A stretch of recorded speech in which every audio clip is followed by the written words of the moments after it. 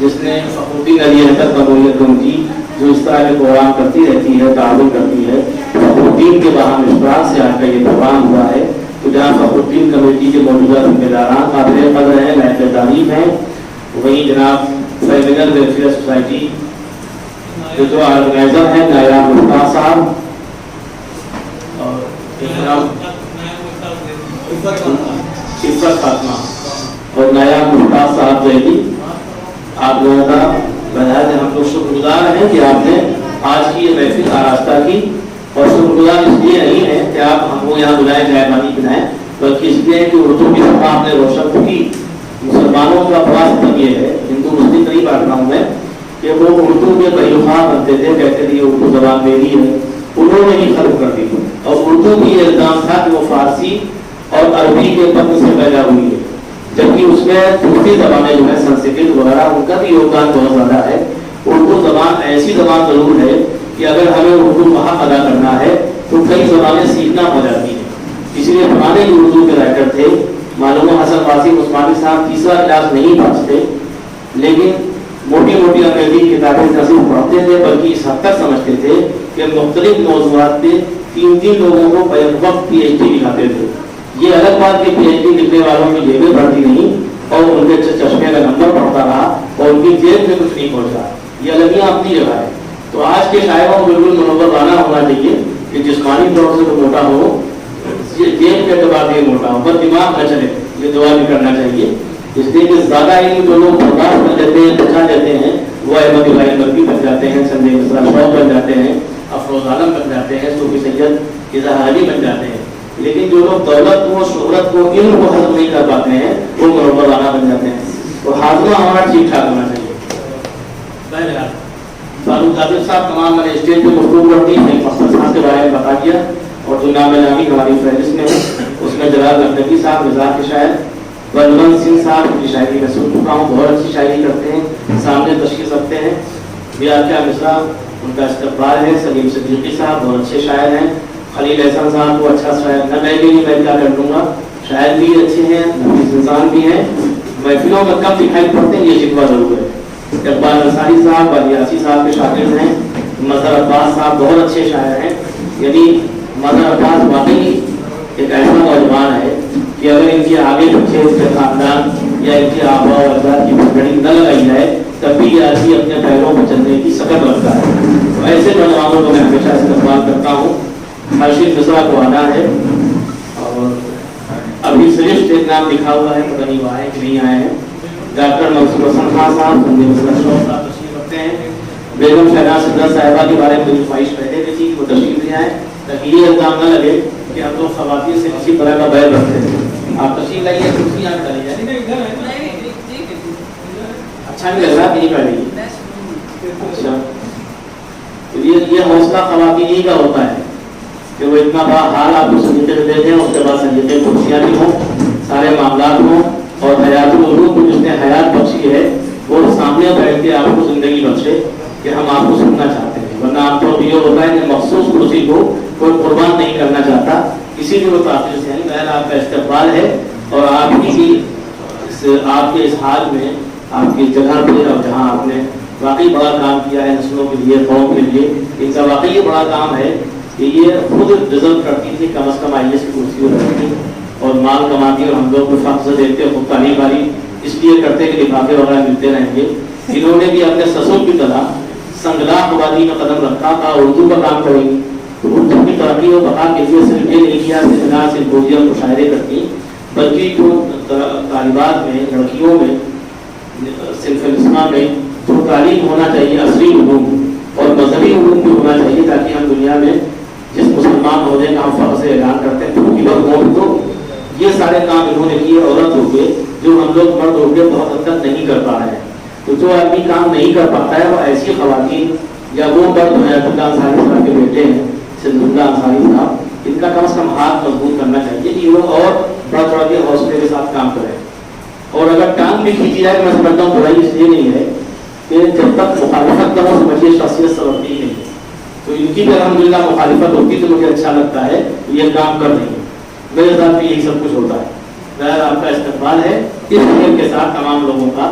ابو محمد صاحب کا یہ شعر ہے اور وہ تمام شعر میں پڑھتا ہوں مائک پہ کہ جن کو عام طور پہ اردو والے یا ناظمین مشاعرہ نہیں پڑھتے.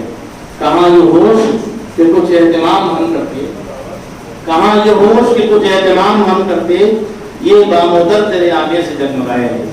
یہ شعر آپ تمام ہی لوگوں کے لیے ہے. اور آپ سے چلتا ہوں سلسلے جناب سنجے مصرا شاہ صاحب کو میں بلا دوں. صدارت کے لیے میں اعلان کرتا ہوں محترم احمد بھائی فاروق جاذب صاحب سے میں نے تحریک کیا, وہ ان کا لفظ دے کر بیٹھ نہیں سکتا. نماز وقت سے پڑھتا ہوں اس لیے سنتا ہوں, لیکن آپ مجھے بہت بڑا صحت مند سمجھ کے آخر تک امتحان مت دیجیے گا. مجھے کہیں بھی اٹھا دیجیے گا. میں شریک ہو گیا نسیم صاحب کے حوالے سے اور سنجے مصرا نے دعوت دی. صوفی سید اظہار علی صاحب مہمان خصوصی کی حیثیت سے تشریف رکھتے ہیں. سلیم اختر صاحب نسیم صاحب کے بیٹے ہیں اور تمام لوگوں کو میں ایک ایک کر کے استغفار کر چکا. ہاشم دوسرا بھی تشریف ہے, ان کا بھی استغفار ہے. سنجے مصرا شوق صاحب کو میں دعوت دیتا ہوں مائک پر کہ وہ آج کے حوالے سے, آج کی تقریب کے حوالے سے, کنوینر مشاعرہ نایاب صاحب, نایاب مشتاق صاحب, ان کے حوالے سے بھی گفتگو چاہیں. اختصار کے ساتھ اس لیے کہہ رہا ہوں کہ اگر بہت گفتگو لمبی ہو کسی کی بھی تو شاید چھٹی پر آئے, یہ بھی مزہ ہو جائے گا. اب جو دیر ہو چکی ہے اس میں کچھ ہو نہیں سکتا ہے. جو کام وقت سے ختم ہو جائے اس پر کہیں نہ کہیں کیڑی ہمیں لوگ ہو جائے کہ لوگ بڑے معقول ہیں, زیادہ اپنا اظہار نہیں کیا بلکہ نسیم صاحب کی گفتگو کی بات ختم ہو گئی. جناب سنجے مصرا شوق صاحب میں جناب مہمان خصوصی اور محترم سامعین حضرات, آج کا یہ پروگرام مذاکرہ مشاعرہ ذکر میرے استاد نسیم اختر صدیقی صاحب کی یاد میں ان کے بہت قریب نائب مشتاق زیدی اور ان کے رفتہ اس تنظیم کے لوگ آپ سب کو یہاں جمع کیا ہے. تاخیر ادبی نشستوں میں ہو ہی جاتی ہے, اس کے بارے میں رضوان صاحب بتا چکے ہیں. استاد بڑا سادہ طبیعت انسان تھے. ان کے یہاں کسی طرح کے مذہب و ملت کی کوئی تفریق نہیں تھی. یہی سبب ہے کہ ان کے پروگرام کو جب میں نے کیا سب پہلی بار تو اس میں باہر سے بھی بہت سے لوگ آئے. میں نے ان کے نام سے ایک اکیڈمی شروع کی تھی. 2008 میں 6 جون کو ان کا انتقال ہوا تھا اور اس کے بعد سے میں نے نسیم اختر صدیقی اکیڈمی شروع کی اور ان کے نام سے 2 ہندی کے لوگوں کو اور 2 اردو کے لوگوں کو ان کے نام کا ایوارڈ دیا جاتا ہے. اور انہیں لوگوں کو میں دیکھتا ہوں جن کو میں جانتا ہوں کہ وہ حقیقی طور پر ادیب اور شاعر ہیں. یعنی وہ عام طور پر زیادہ تر وہ لوگ ہوتے ہیں جو اسٹیبلش ہو چکے ہیں. نوجوانوں میں بھی 35-40 سال جو لوگ نکال لیتے ہیں ان کو میں دیتا ہوں اور ہماری کمیٹی میں جو لوگ ہیں وہ کرتے ہیں. آج کا یہ پروگرام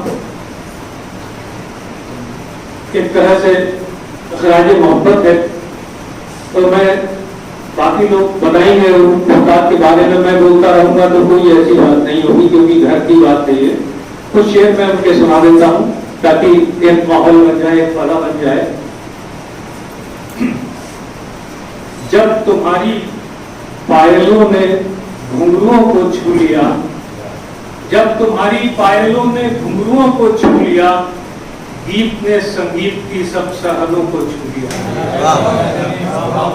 جب تمہاری پائلوں نے گھنگروؤں کو چھو لیا, گیت نے سنگیت کی سب سرحدوں کو چھو لیا. ایک مسئلہ یہ ہے کہ مثل برق ستم مسکرا دیجیے, مثل برق ستم مسکرا دیجیے, سست ہے دل کی دھڑکن بڑھا دیجیے. پنکھڑی پھول شبنم صبا چاندنی, پنکھڑی پھول شبنم صبا چاندنی, آپ کا نام کیا ہے بتا دیجیے.